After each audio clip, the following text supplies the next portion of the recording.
For those cow-calf producers across Oklahoma that are going to use or already using artificial insemination during this upcoming spring breeding season, I think one of the key items is the timing of that artificial insemination as compared to when you first see the cow in standing estrus or standing heat.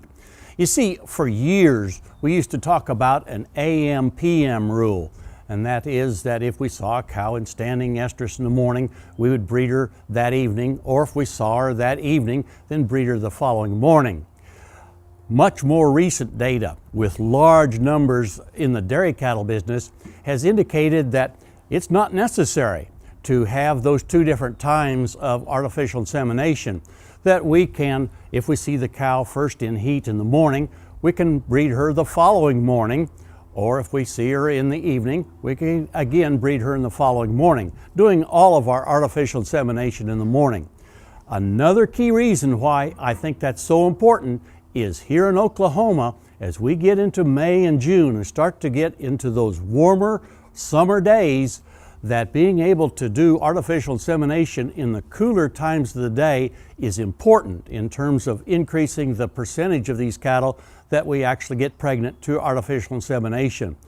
Data done here at OSU and published back in 2011 shows us that during the course of the day, as the hours go into late afternoon and the temperatures rise, that it's actually 2 to 5 hours after the peak of outside temperature that the body temperature of these cattle reaches their peak. So if we've got a hot afternoon, say at 4 or 5 o'clock in the afternoon, the peak of the body temperature of the cow may be in the early evening to around 10 o'clock.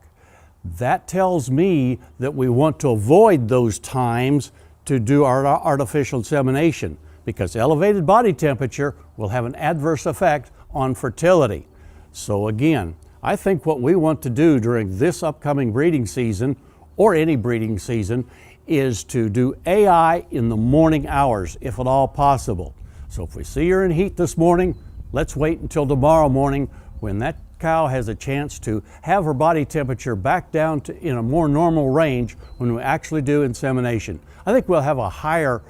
breeding percentage and more success with our AI program. Hey, we look forward to visiting with you again next week on Sunup's Cow-Calf Corner.